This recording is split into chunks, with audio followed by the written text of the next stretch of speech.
Singularity. My name is Nicola, and you're watching Singularity FM, the place where we interview the future. Today, my guest on the show is theoretical physicist and cosmologist, as well as an activist perhaps, Dr. Lawrence Krauss. Lawrence, thanks very much for being with us today. It's a pleasure to be with you virtually. Fantastic. I've been looking forward to this for a long time, I have to say. And in preparation, I read your last two books, A Universe from Nothing and The Greatest Story Ever Told So Far, as well as binging and probably at least 20 hours of documentaries and interviews and things that you have done in the past. And I know yesterday you had a root canal done, and I am fighting the flu, so I haven't slept in 2 days, but I'm sure we're still going to have a total blast and enjoy the moment. Okay, you're a masochist, but let's go. I would like to hope no, but I'd like to do my best given the circumstances, even if it's not the best of circumstances. How about you? Me too. That's why I'm here. Excellent. Fantastic. So let me ask you, what's the motivation that gets you out of bed every morning? What are you trying to accomplish with your life? Wow.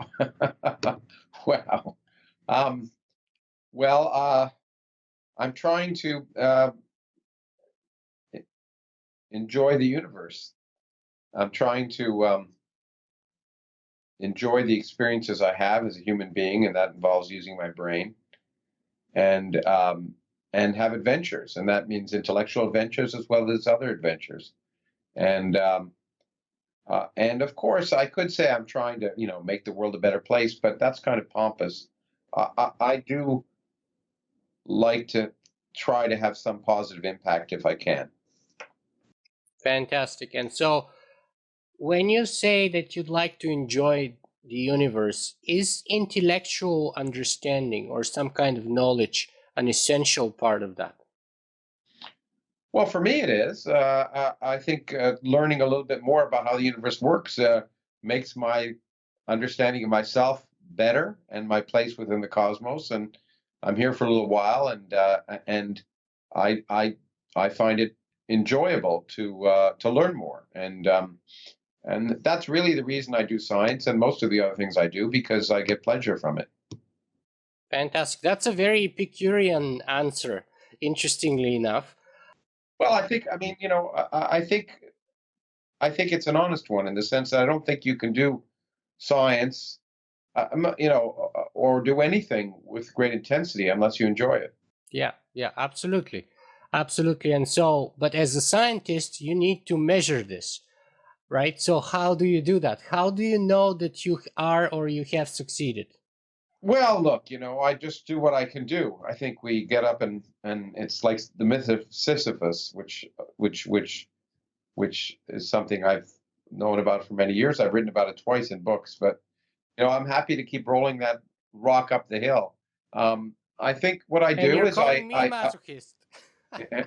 well, maybe I gets great pleasure in it. I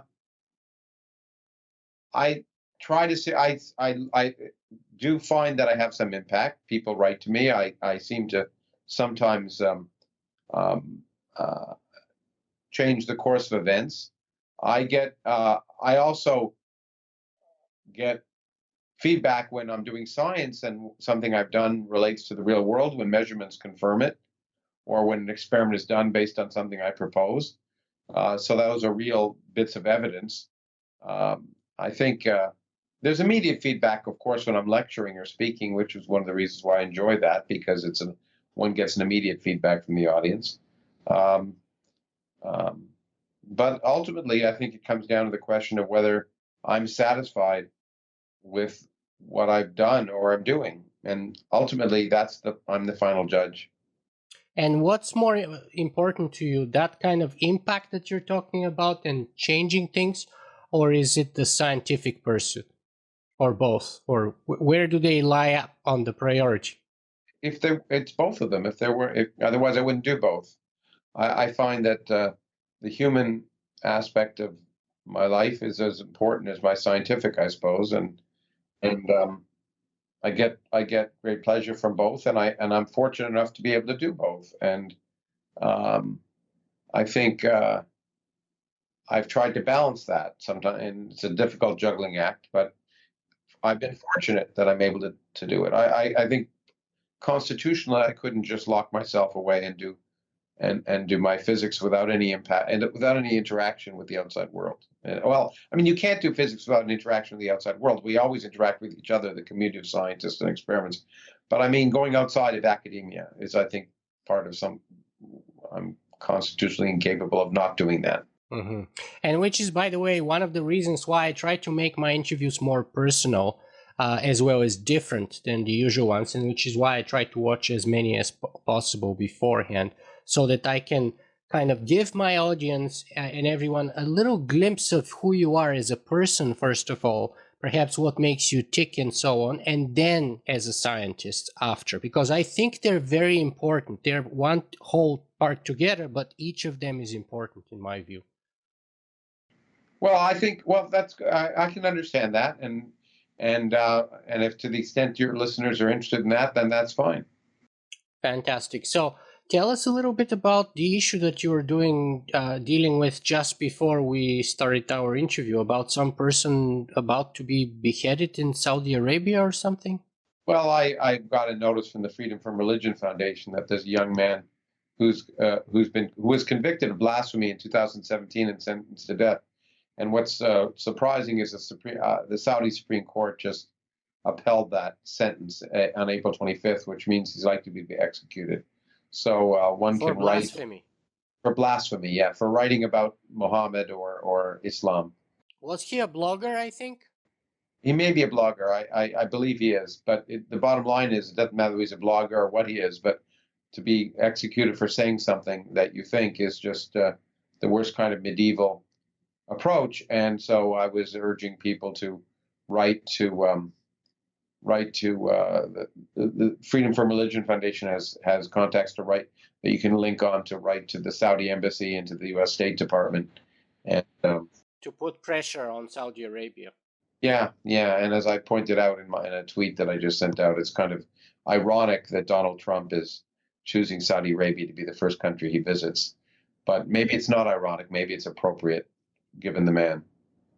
Well, and by the way, how do those things make you feel with respect to our civilization and what we have accomplished? I mean, it's the 21st century.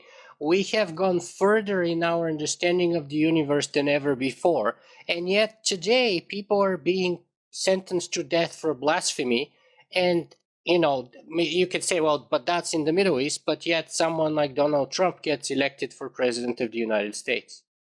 Well, I get angry. That's why I write a lot. A lot of things I write, other than the science, when I write or speak about these things, is because I get angry. And for me, writing is one way to respond, and sometimes having an impact. So I get angry, and I'm angry that we live in a world where we have these great opportunities to make the world a better place, and instead we turn inward into myth and superstition and bias and hatred and ignorance and greed.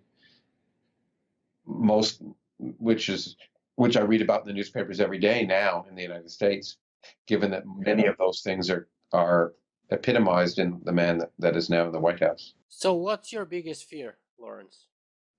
I'm not sure I have fears, but I think... Don't you have biggest concern? Like, what's the worst case scenario? Well, there are many concerns. One is the demise of democracy that could happen if journalists and Congress don't respond appropriately to a man who doesn't understand what democracy is all about, who happens to be leading the country.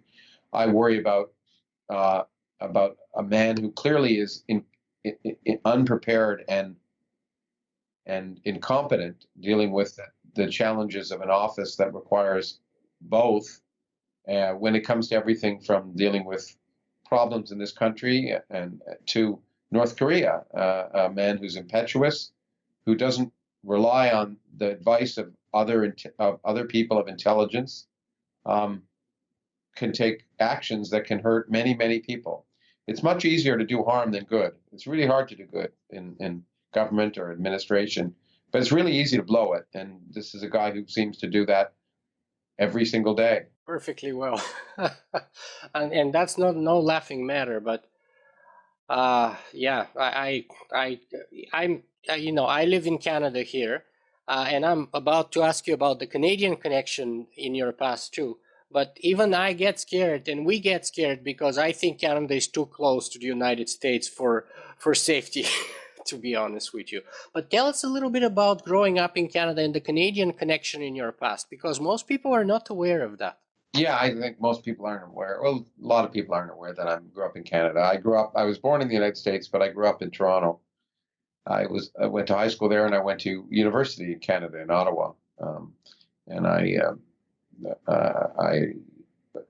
studied not only physics and math, but history and Canadian history, and Ottawa, so I could speak French. But I think the main thing that growing up in Canada did for me, well, there's two things. Growing up, it's really interesting to live in different countries. It's a really useful thing. But one of the things that growing up in Canada did, because a parliamentary democracy is really much more based on viewing government as acting on behalf of people. So in a parliamentary democracy, people don't view the government as the enemy. They view government as there to help make the place safer and better. And that mentality, of course, has stayed with me. And it's very foreign here in the United States, where the mentality is that government is the enemy. Government is intrusive. Government should stay out of your life. Instead of government should help people who can't help themselves, help the safety and security, welfare and health of all the citizens in society. So that mentality is part of what I got from growing up in Canada. But also, I grew up in Canada. I was quite anti-American when I was younger, and then I moved to the United States, and of course I am an American citizen as well as a Canadian citizen. And what I learned was that there's good things and bad things about every country. And when I moved to the United States, there were many things I like better about the United States and Canada. There are many things about Canada I like better than the United States. And what you learn is that this petty nationalism that people have is really just misplaced. It's an accident of birth. If I'd been born 400 miles one direction or another, I would have been just Canadian or just American, and I would, feel, I'm sure, grow up with that kind of patriotic nonsense. But it's an accident of birth. Every country has its good things and bad things. There's some countries that are undeniably worse than others, like in my opinion, Saudi Arabia, for example. Speaking of what we just spoke about, but I think it's really important to realize that this kind of us versus them mentality doesn't help. And that's one of the wonderful things about science is it brings people together, unlike most other areas, unlike politics and religion that tend to separate people. Mm-hmm. Let me ask you another sort of audience question, sort of in the fun fact category. And someone was asking me on Facebook, why do you always seem to wear red sneakers on stage? I don't always wear red sneakers. I wear many different colors. Red has been my color of choice lately, but I have about 30 different pairs of Converse sneakers that I started to wear. Once I started to wear them, people started to notice them, and it became kind of a brand. And then and some people gave me sneakers that were different colors, and I enjoy them. Lately, I've enjoyed my red ones because I'm tired when I've been traveling, and they wake me up when I look down. That's nice. Okay, so let me ask you, what's the greatest story ever told? The story that I just wrote. um, the greatest story ever told is the story of how we've learned about our place in the universe. The story, the remarkable story over many centuries of humanity's effort to understand itself and the forces that govern the universe in a brave way to go where nature took us, not where we wanted to go, and often to blind alleys and dead ends, and to be dragged kicking and screaming by nature in the right direction, and then to be willing to build the most complicated machines that humans have ever built to try and test these ideas. It's an amazing story and full of surprises and remarkable ideas that are as interesting as any that humans have ever come up with, which is why I think it should be shared more broadly. So is that a human story or a story of the universe? Well, they're inextricably linked, aren't they? We are part of the universe, and to understand ourselves, we need to understand the universe. As Carl Sagan once said, to make an apple pie, the recipe to make an apple pie is first start with the universe. Yeah, I love that quote too. And you know what? One funny and kind of strange thing that I noticed when I was reading that book of yours, your latest book, which is called "The Greatest Story Ever Told So Far," is that you have a lot of biblical quotes. Almost every other chapter or something like that seems to start with a biblical quote. Yeah. Why? Well, because in the United States, at least, the greatest story ever told was a title of a movie about the life of Jesus. And so for many people think the Bible is the greatest story ever told.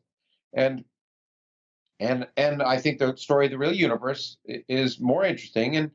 But the Bible is full of rich language, and I thought it would be interesting to mine the language of the Bible when talking about the real story, to talk about, in a sense, to remind people that the Bible was an early effort by people to understand the world, and we've gone beyond it. But we should, but nevertheless, the the the literature is literature and can be quoted from as well as anything else. And I thought it would be appropriate to do that. And there's lots of good quotes you can use in the Bible. That's also why I chose the section headings to be Genesis, Exodus, and Revelations, because it also seemed appropriate. Some people have objected to that as if I'm making fun of religion. I'm not. It was an appropriate title, and I'm just using historical allegory. I'm just using um, scholarship. Scholarship. No, I mean if I quoted Shakespeare, people would complain. So anyway, except Shakespeare is much better than the Bible. Of course, but I don't see why would people complain you're using Shakespeare. I think they would love it. No, no, people wouldn't complain if I use Shakespeare, but somehow people think using the Bible is using those words from the Bible is somehow, people always complain if in any way suggest the Bible is anything less than sacred when it really is just a book. Aren't you afraid that if you were living in a country like Saudi Arabia, you'd be up for blasphemy charges and possibly beheading? Oh, absolutely. That's one of the reasons I'm happy. I mean, there are many aspects of the United States uh, that are upsetting, but one of the wonderful things is, and Canada too, one of the wonderful things is that I can speak to you about these issues and on the whole, at least at this time, not worry about those kind of things. And yet the United States is by far the most religious developed country that I know of. Yeah, it is. And there are people who want to restrict freedom of people like myself. I mean, I wouldn't be surprised if ultimately one of those bozos proposed a blasphemy law. I think thankfully we have a constitution. At this point, we have a rule of law.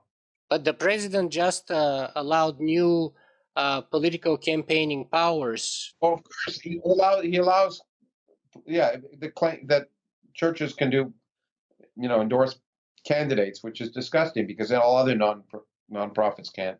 But the point is that we have a rule of law, and happily, I think if there was ever a blasphemy like law, it would be argued to be unconstitutional. Unlike Canada, by the way, which still does have a blasphemy law in its books, which is an embarrassment. But I hope that'll be removed soon. Thankfully, it's not enforced for a while now. Most of them are. The one in Ireland wasn't enforced until someone at least pointed out that Stephen Fry should be tried for it, and then of course what it did was raise the profile of the law, and I hope the effect of it will be to cause the law to be removed from, and I expect it will. I hope so. Now, with respect to the greatest story ever told, Ray Kurzweil might actually suggest that the greatest story ever told is the story of what he calls the technological singularity. And that kind of progression from dumb, unintelligent, stupid universe to organic life, first single cell organism, multicellular organisms, eventually intelligent biology, and then eventually intelligent machines, with this progression where in the final stage, as he calls it, the universe wakes up and we don't even have anything stupid anymore, but we even have smart dust. Everything becomes smart in the universe. What's your take on that? It sounds almost biblical. I don't know. It sounds a little um, unreal. I think the story of how the universe, how life on Earth arose in the universe is an amazing story, and I've written that too in a book called Adam, how atoms in the universe eventually, but the point is we're not the end.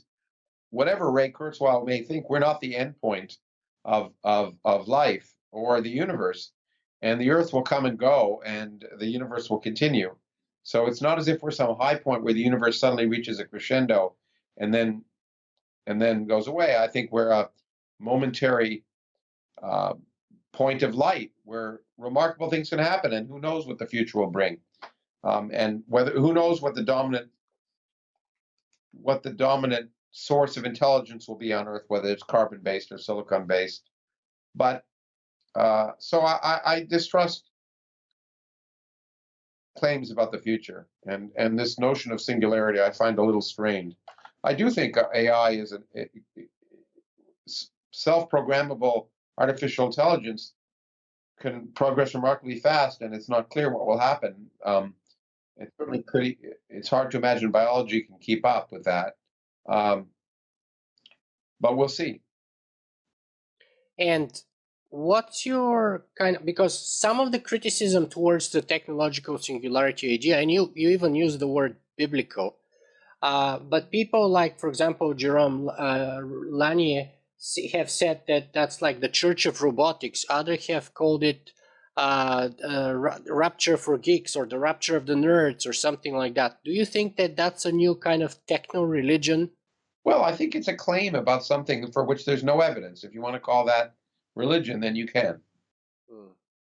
But There's no evidence of a singularity right now.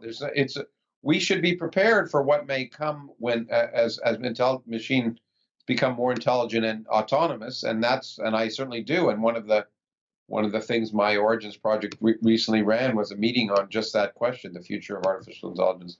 It's an area that I'm thinking more and more about, I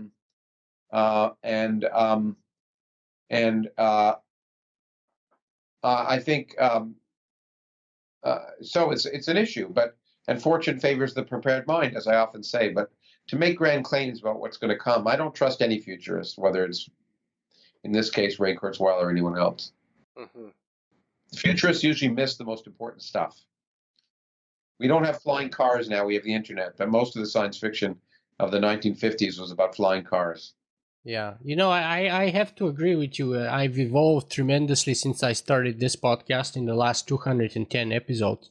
I started very much pro singularity back in the day. And in time, as I've learned more and I've talked to more people and I've seen more, I have gotten to be more and more and more kind of on the skeptical and on the moderate end of things. And so my view and perception has shifted tremendously. But let's talk about the narrower issue then, the issue about artificial intelligence. I watched your phenomenal kind of discussion at the Arizona State University Origins meetup, and I suggest people check it out. It was very good. But why did you decide to get involved in artificial intelligence? Because there's a number of people who tell me there's something about physicists, be it Stephen Hawking, be it Max Tegmark, be it like whoever else you want to name, that are getting tremendously involved in AI. And to be honest, I've talked to some AI experts, and they're not so impressed by that. Well, I'm not. It's an important issue, and what I did was bring AI experts together to talk about it, and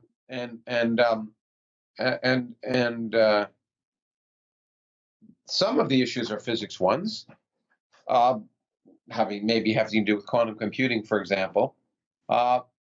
Information processing after all, is a physical process, and people from Feynman on have thought about the nature of it and how to do it. So many people in the computing world came from physics, as in the world of biology.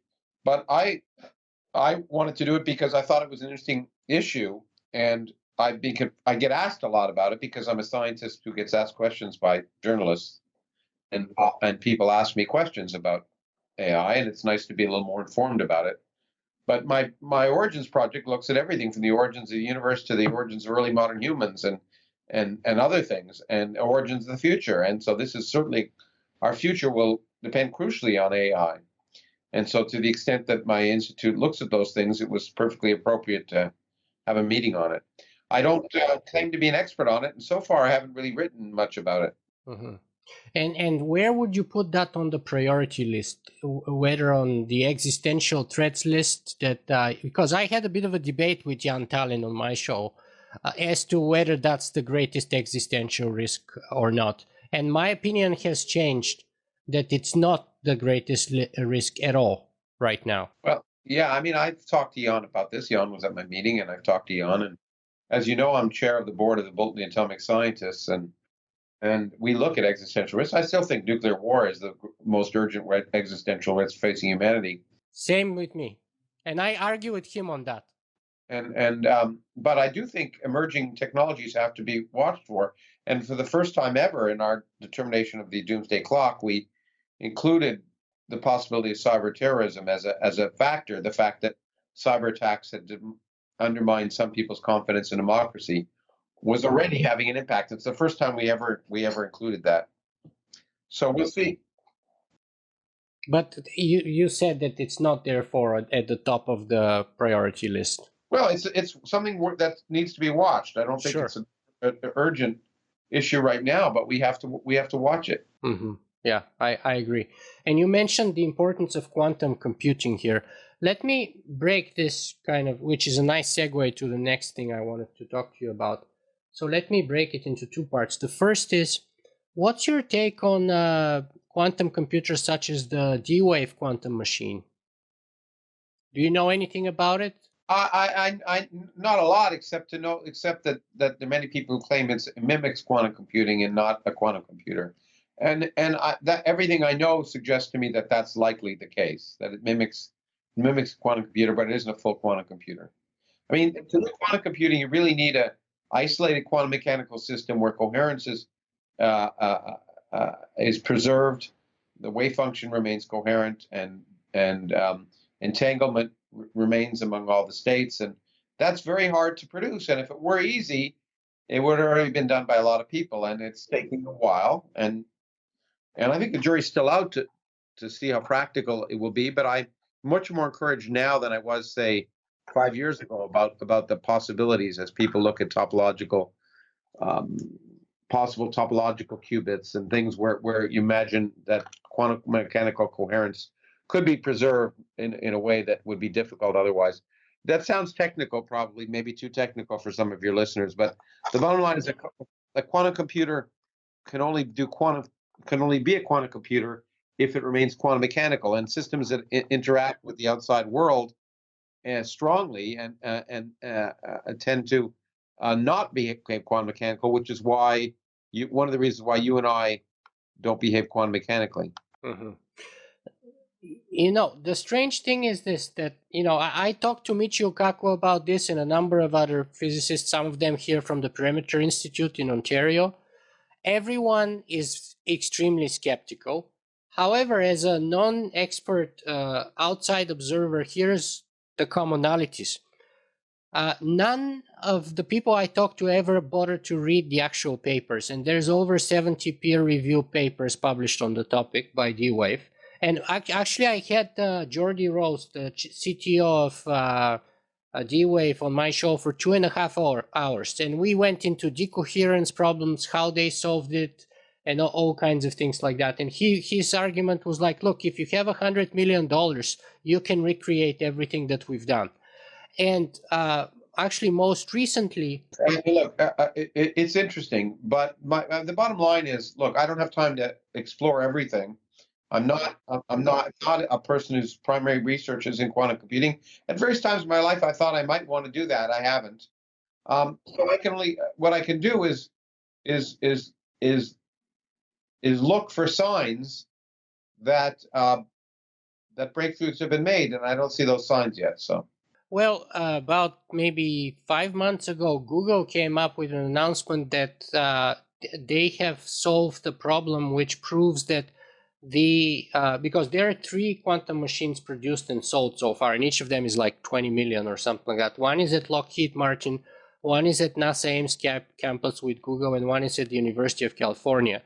And they supposedly solved the problem 100 million times faster than we can solve with the best supercomputers today.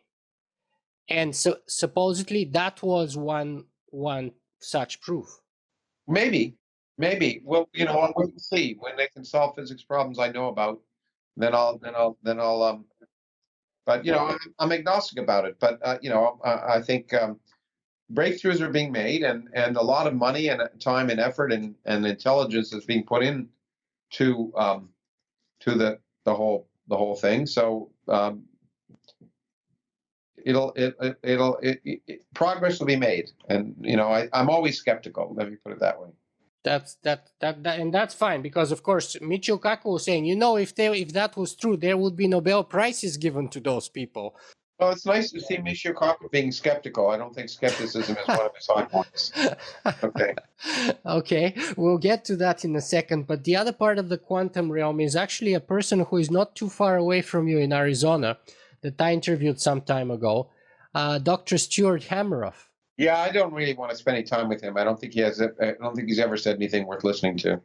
But he has a very famous collaborator. Yeah, big deal. So he's got a great famous collaborator who also, by the way, has, when it comes to things like that, made an incredible number of mistakes. So being famous doesn't make you right. And Roger Penrose is a great mathematician. When it comes to physics, most of the things he's actually written about when it comes to measurable reality have been wrong. He's one of the brilliant guys whose physics intuition doesn't seem to be very good. I see. So you're not a fan of the Hameroff-Penrose quantum theory of consciousness, clearly. I've listened to it, and it sounds like complete gobbledygook. Well, to the sideline observer, there are an awful lot of commonalities with, say, Hinduism or yoga or ancient Eastern sort of philosophy, and the idea of chi or ki. Yeah, and all of that seems like gobbledygook to me too. So all of it, mash it all together, put it in a room, and let them talk to each other, and the rest of us will get on with reality. All right. So then, when going back to artificial intelligence, then are you agreeing with Daniel Dennett that consciousness is an illusion and it's not a problem we need to be concerning ourselves with? Well, look, I don't know. We don't even know what consciousness is, so I don't make statements about it. I don't know what you mean by consciousness is an illusion. I'm conscious, so and to what consciousness is a very difficult problem.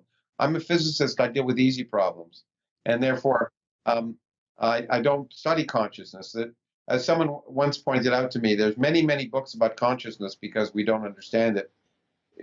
There's one, in principle, you only need one book on quantum mechanics because we understand it. If we understood consciousness, there'd be one good book on it. But there's instead lots of people trying to. And I don't mean to make fun of them. It's a very difficult problem, and I'm glad people are tackling it. But it's very premature to argue that we understand it. Now, I know Dan, and I think Dan thinks very carefully about these issues, much more carefully about them than I do, thoughtfully anyway. He's devoted a lot more time, and that's great. But it's the early stages of understanding these things, and it's a very complicated. Clearly, the brain is very complicated, and to make grand statements about consciousness at this point seem to me to be premature as well. Well, let me grab the quantum mechanics point of view, because I had a well-known quantum professor, whose name I'm going to mention in a second, who told me straight up in my face that he knows that the Christian God exists and I don't, because he understands quantum mechanics and I don't. Well, that's nice. And if you haven't figured out who that is yet, it's Frank J. Tipler. Yeah, well, you can watch a debate I had with Frank. He was a kindly old gentleman, and I hated to destroy him, but I did. So there is hope for me then that there is no such deity that he claims, and it's not stemming from my ignorance about quantum mechanics. No, I think Frank is a deep, firm believer and in a way that firm believers are, which is they know the answer before you ask the question, and therefore whatever is discovered will validate whatever they believed in advance. Well, in my show, he made the exact opposite claim against the scientific community. He said, I renounce my Christian faith, but following the evidence led me to return to it. Whereas my scientific colleagues refuse to be scientific and they're atheist by conviction rather than by following the evidence. That was his claim anyway. Yeah, well, of course, people claim that, but he's the only person.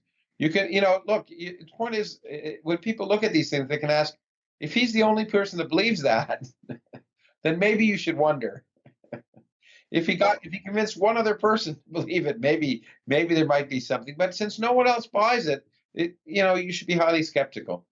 So is that one way we can sort of differentiate between good science and bad science? I mean, where the majority rules? I don't think it's a majority case. Look, you just have to be skeptical, and you have to ask yourself, have these ideas had an impact on the community? And if they haven't had an impact on the community, then you should at least be skeptical, because it's true that scientists have fads and other things, but bottom line is people make progress, and people make progress by proving their colleagues wrong. So it's not as if people huddle up and don't want to hear new ideas. And so one of the ways, if you're trying to understand if an idea might be interesting or productive, is to see what impact it's had on people who spend their life thinking about it. Mm-hmm. Mm-hmm. Interesting. And perhaps now is the time to talk a little bit more about science and the sort of the strengths and weaknesses thereof. Because one thing that I've noticed as an observation after talking to maybe 210 of the best scientists around the world at the cutting edge of diverse fields is that first, we hardly ever have a lot of agreement. But second, even more importantly, my personal impression is that emotion eats logic for breakfast every time. Reason is the slave of passion, as Hume said. I think it's Hume. But anyway, reason is the slave of passion. Fine, that's true. But never, that's what my book, The Greatest Story Ever Told So Far, shows you that scientists are people. Scientists get stuck and fixated on one approach that may be wrong, but eventually the process of science overcomes that. So arguing that scientists may be not always rational does not impugn science, because the scientific process eventually overcomes that, and we get real progress, and that's how the field works. And it comes from people being skeptical of other people's ideas, testing them, etc., and eventually realizing what works and what doesn't work, which is ultimately the arbiter of truth in science. And so and I think it's unfair to say scientists don't agree. We agree on almost everything, except maybe things at the very forefront.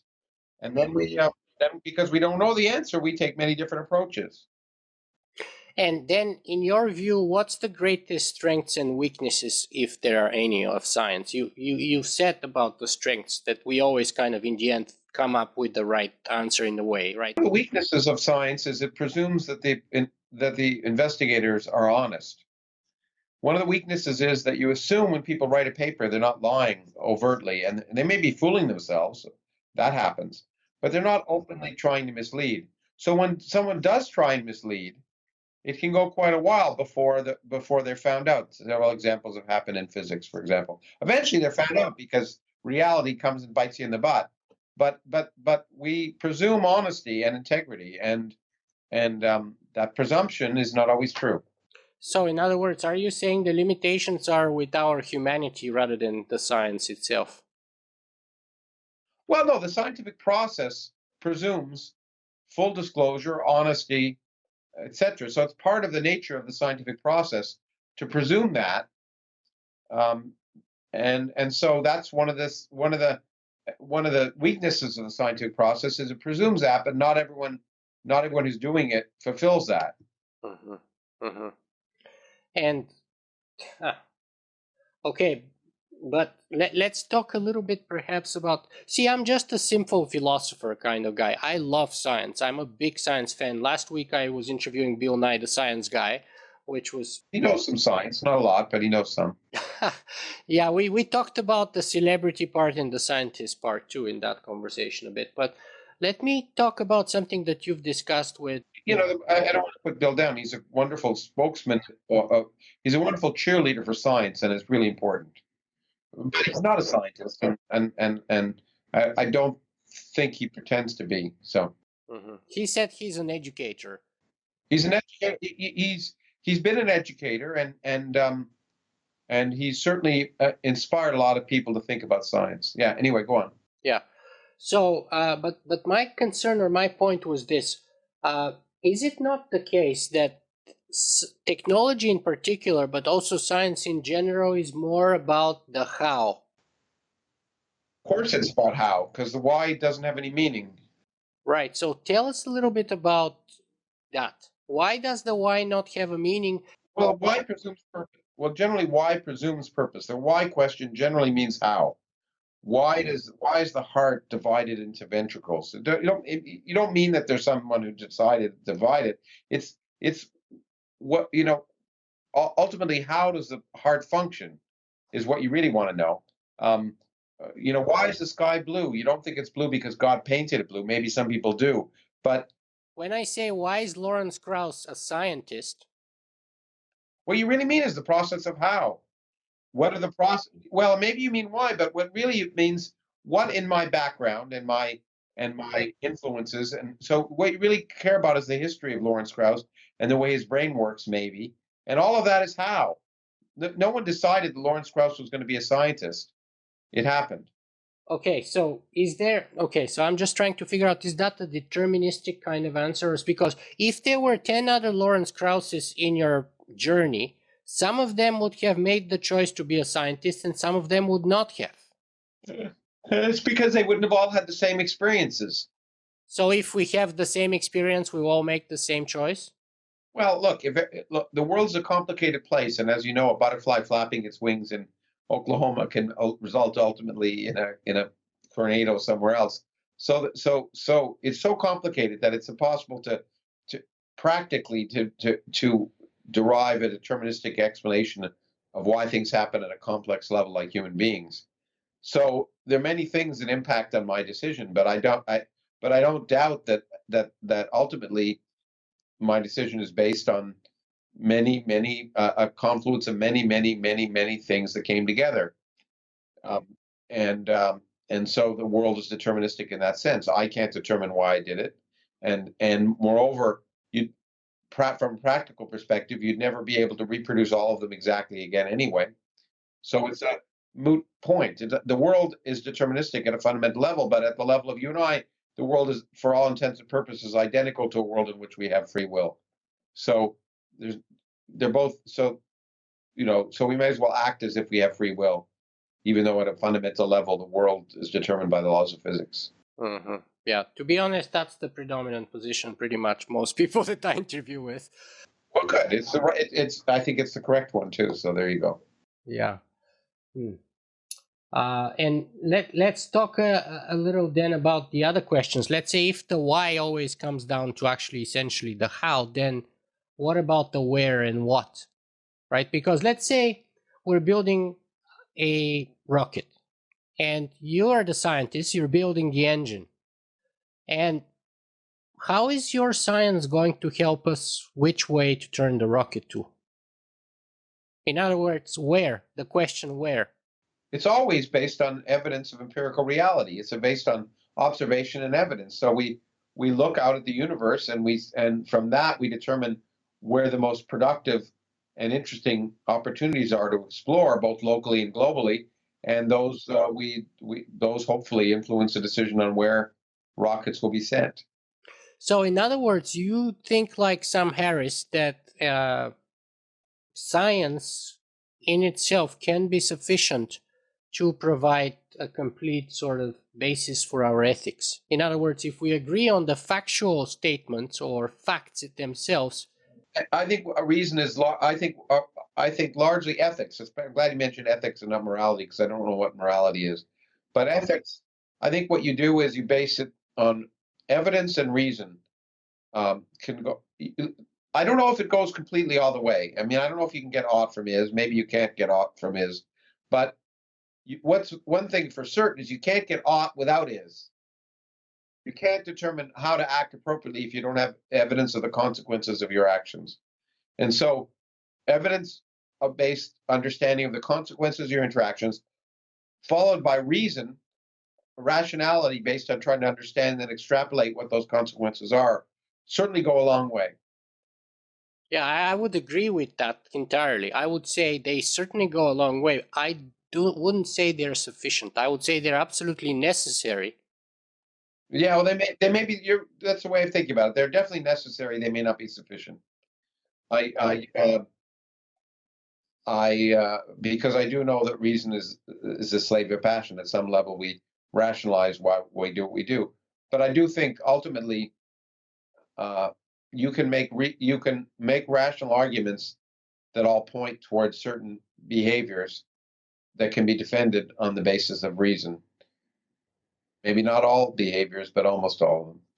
I see. I see. Yeah, because this is the next question. Then is like, where's the place of philosophy in your view? Because obviously I've put out my biases here that I think this is where philosophy fits. It fits, especially not philosophy in general, but ethics in particular. Well, and look, it's great that there are philosophers who look at these ethical questions and try and analyze and critique exactly what decisions are made or makeable, and that's great.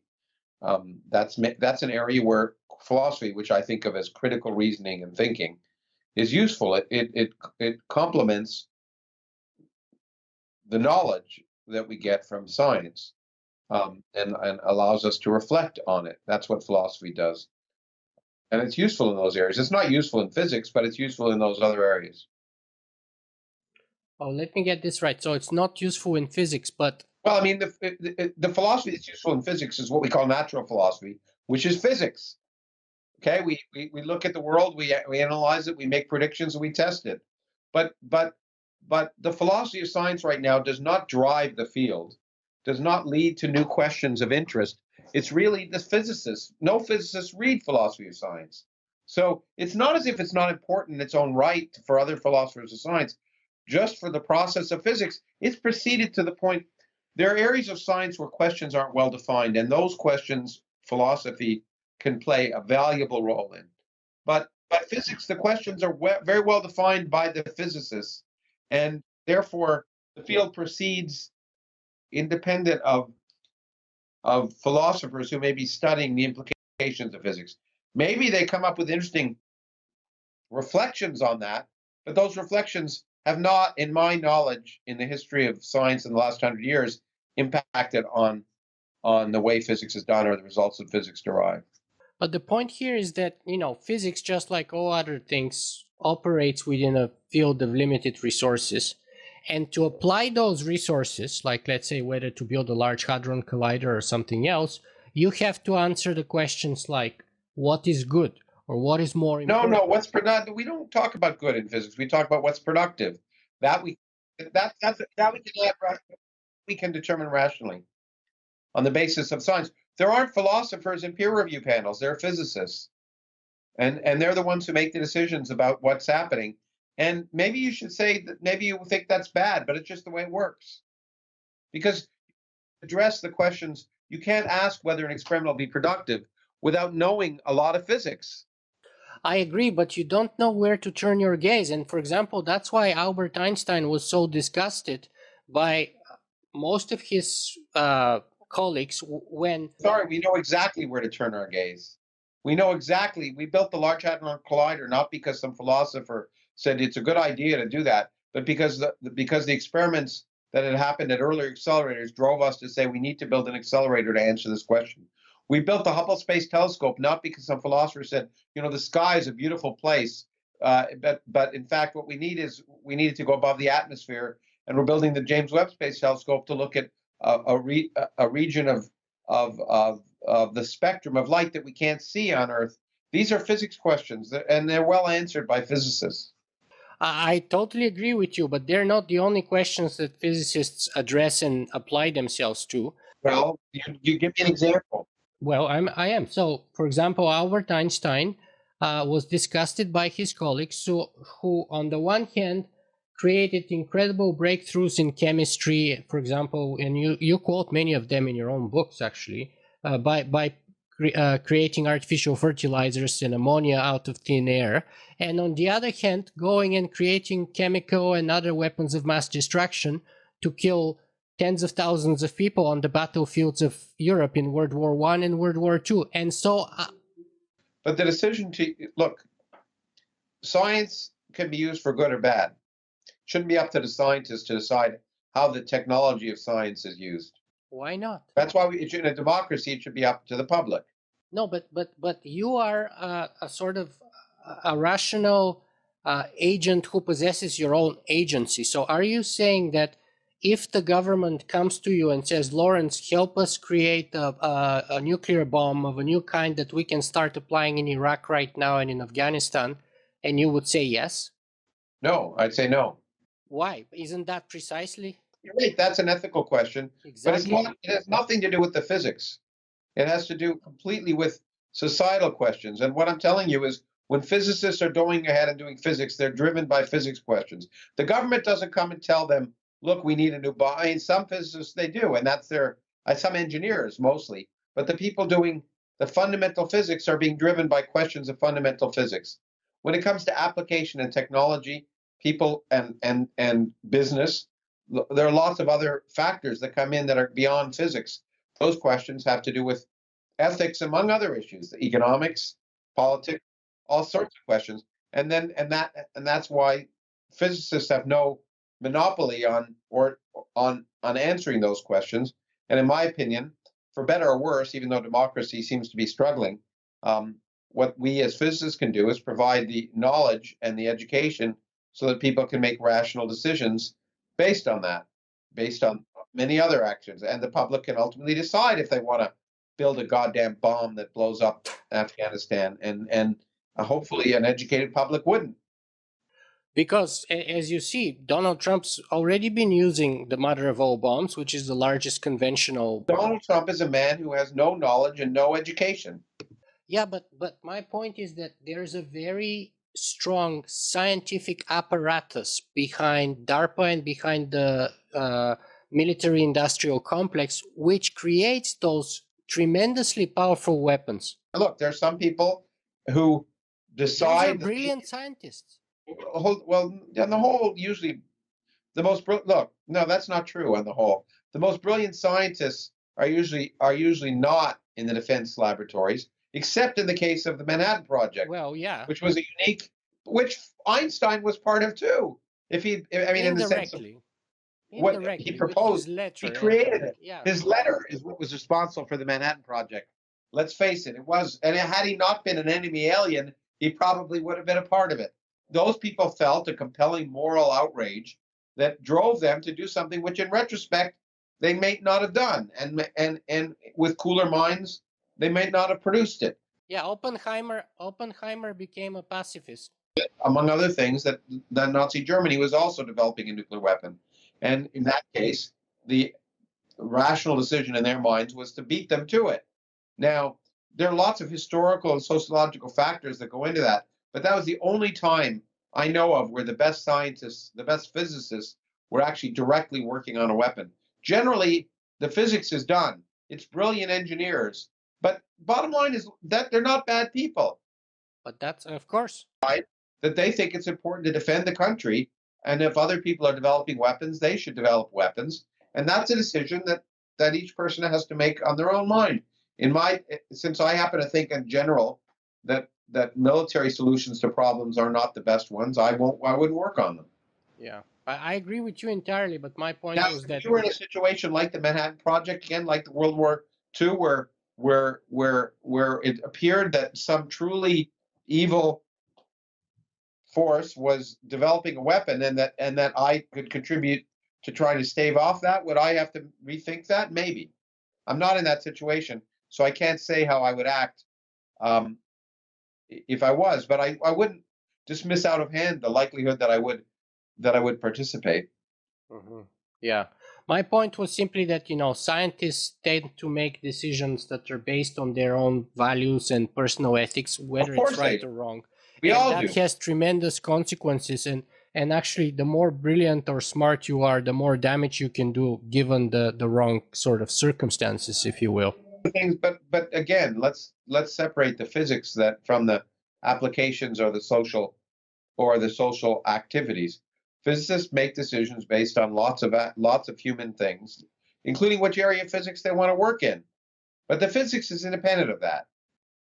Right, but my point is that today it's not only about physics, but it's about artificial intelligence. And let's say if you are doing artificial intelligence today, most of the money comes from DARPA or DARPA-like ventures. I'm not sure about that. I think there's a heck of a lot of private money involved right now in artificial intelligence. Right, probably more than DARPA, I would suspect. Yes, you're correct. I should qualify that. It used to be the case that it was mostly DARPA and stuff like that, maybe 8 years ago. Now and back in the day, especially when I interviewed Dr. Marvin Minsky, he was actually complaining that was pretty much the only money in the 1970s and the 1980s was pretty much coming from the Office of the Navy for his first research and stuff like that he was sharing with us. But well, I won't take money from the Navy and I did once an advisory thing for DARPA on a very obscure esoteric question, and it was not a pleasant experience. Mm-hmm. Mm-hmm. Well, it had to do with trying to understand how we could detect neutrinos, which things might work and not, and those in the end may have a military application from the point of view of trying to detect nuclear weapons explosions or something like that. But I was just trying to, but it wasn't a pleasant experience, and I wouldn't do it again. Mm-hmm. Yeah, because one of the concerns is that,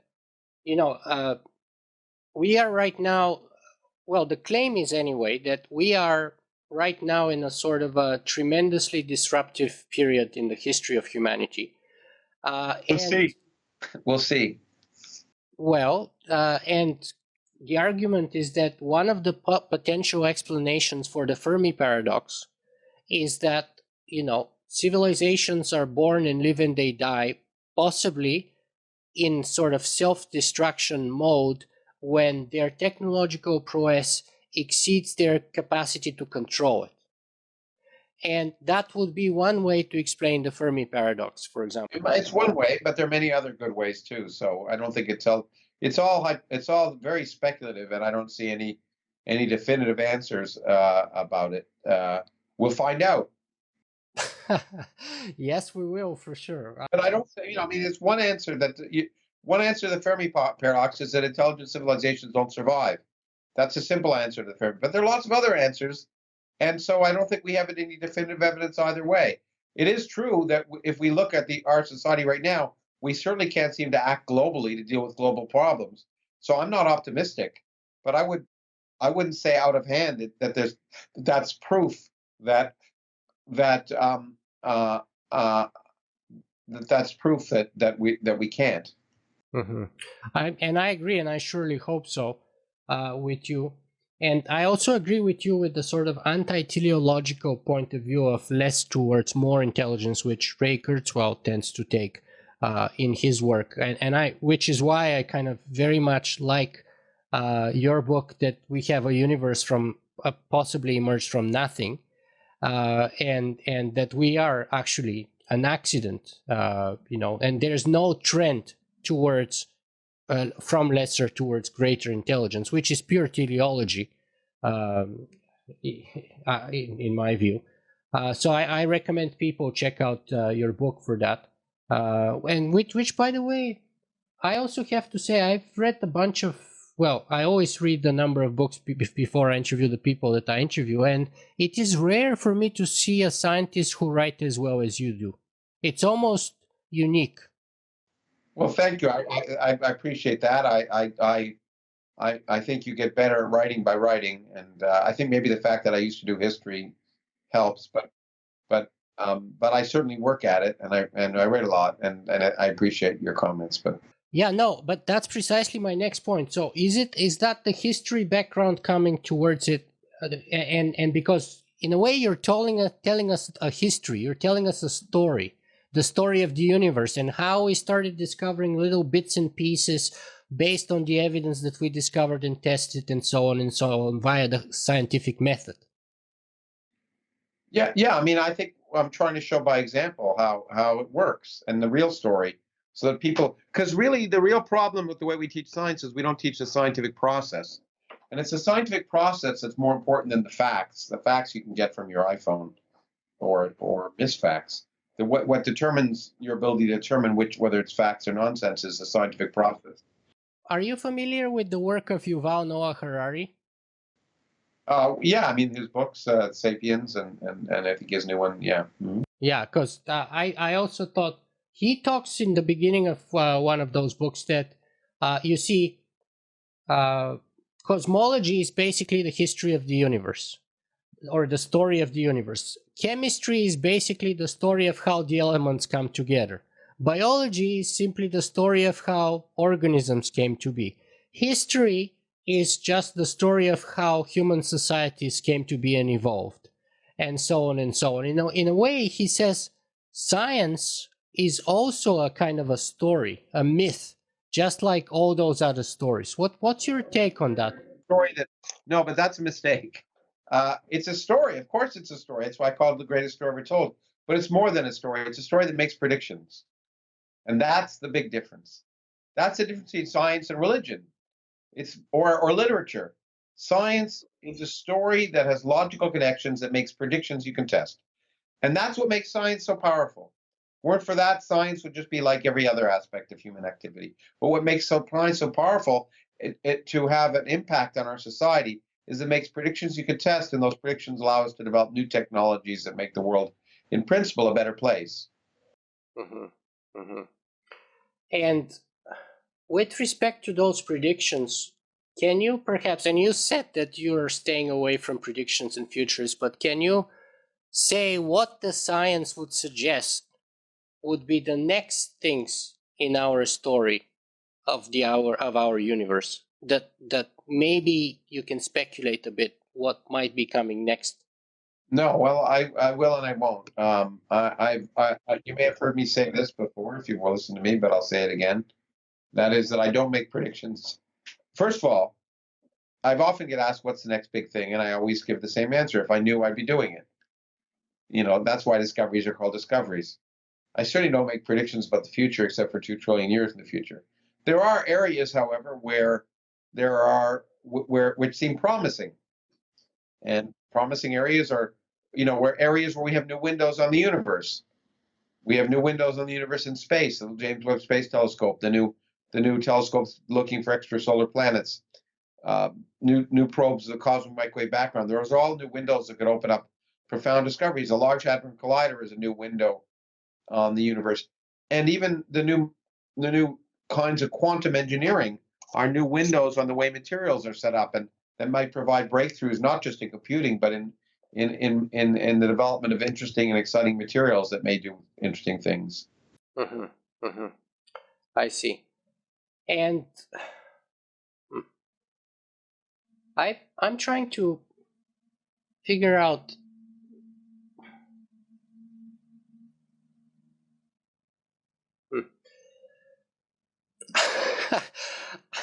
I'm trying to explain why is it that I'm kind of totally failing at this interview. What do you think? You're failing at this interview, you just said? Yes. I'm trying to figure out how is it I can do better job at what I do right now via the scientific method. What would your suggestion be? Where the places where I can engage better with you, your material, and so on? Well, I'd have to review the tape after the fact and say, could you have asked more provocative questions?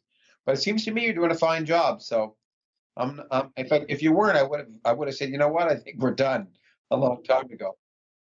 I've done that before, and maybe we are done. Maybe we've reached everything you want to. Look, I mean, the bottom line is, people sometimes. So the question is, have you asked all the questions that you thought were worth asking? And have you gotten the insights you wanted to? And if you've gotten them in less time, then that's fine. I often do TV interviews, and they're used to doing or TV things, and people devote an hour because they say it's going to take us a while to get this. But turns out for one reason or another, we get to what they wanted in 10 minutes, and they're surprised, but that's fine. We can quit. So the question I have for you is, maybe we've gotten everything you could get out of me, and then we did it in an hour instead of an hour and 20 minutes. Okay, so Lawrence, if I were to ask you, what's the best place for people to find more about you and your work? Oh dear. Well, I don't try not to keep track of it. I know, first of all, my webpage, which is kraus.faculty.asu.edu, tends to have, it has links to all my articles and all my pieces and the events of where I'm going to speak. So that's one place. I tweet, unfortunately, I suppose, and L Kraus1 is my Twitter handle, and I talk about my events and when I have an interesting paper out, I try to talk about that. There are other sites that have produced that exist that I don't keep 100% track of, but there's one site that I know tries to incorporate every video I have and and it's prepared by a woman in Canada, and She has like the best of Lawrence Krauss 1 and 2. And yeah, I mean, there's all these people. Well, she's done it for a lot of people, from Feynman and everyone else. It's a great resource to go to, I think, because it's all in one place. So you can go there. But I don't keep track of the best place to find me. I just do what I do.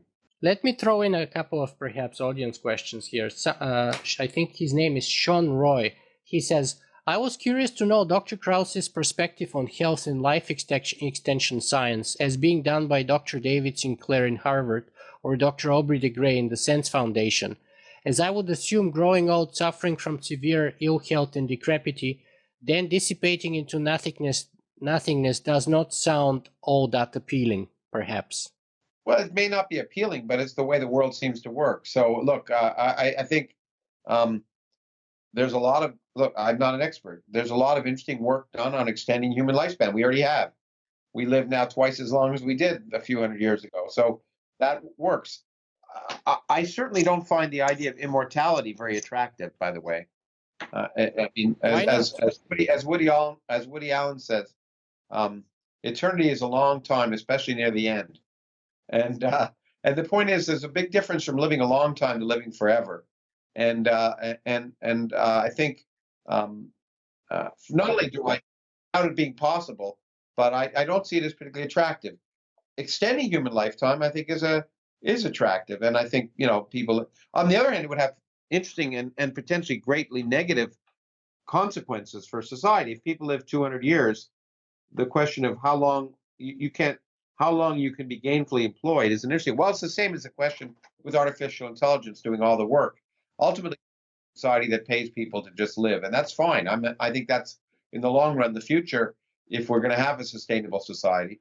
But I think having a lot of time to reflect and enjoy the world is great, and I'm glad that people are trying to allow people to live more productive, healthy lives where they can enjoy their moment in the sun. But I don't. I'm not an expert on it, and I certainly don't think it's likely. Eternity or infinite lifespan does not seem to me to be either likely or desirable. Mm-hmm. And I'm not going for eternity or immortality myself too, but one thing that I've learned is that I don't want to die when I don't want to die. And that's what happens to most humans right now. And if I were to give you another quote by Woody Allen, of course, is when he said that, on death that is, he said I don't want to be immortal through my work, I want to be immortal through not dying. Yeah, I know. And I think and that's and that's a big thing. I think on the other hand, when people want to die, we should with and have good reasons for it. That's why I'm happy to be that I live among other places in Oregon, which has an assisted suicide law. So that's great. Mm-hmm. Yeah, which is why it's so beautiful behind you there with the greenery and everything. It's fantastic. Okay, so Lawrence, we've talked today for 80 minutes or so, give or take. What in your view, is the most important thing, or what should you want us to take away from this conversation with Lawrence Krauss? And again, I kind of feel that I totally mishandled it, to be honest. That's my No, own no. personal I thought, subjective. well, that's good. You shouldn't feel. My opinion is you shouldn't feel that way. I think you asked interesting questions that were different, that tried to take me in different direction. I get interviewed every day, and so I think there are interesting insights that came out of this. At least, maybe not interesting, but different. But that's the point. But I feel that I couldn't quite connect, and I think that was my fault in a way. Maybe it's because I haven't slept the last 2 days because of the flu. Well, don't be too hard on yourself. You can try it again another time. Not all experiments work the first time. In fact, most don't.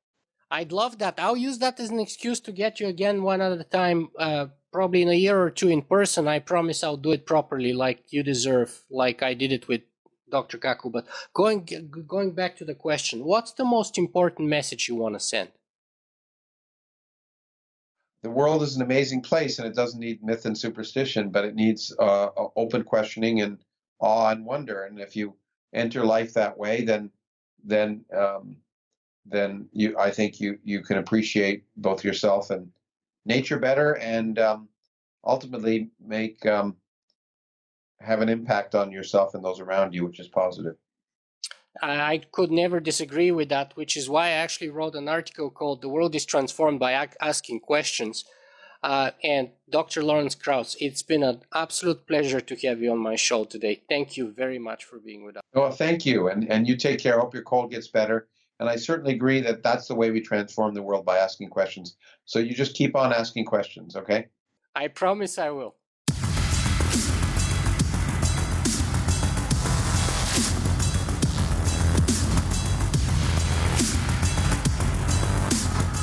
If you guys enjoyed this show, you can help me make it better in a couple of ways. You can go and write a review on iTunes, or you can simply make a donation.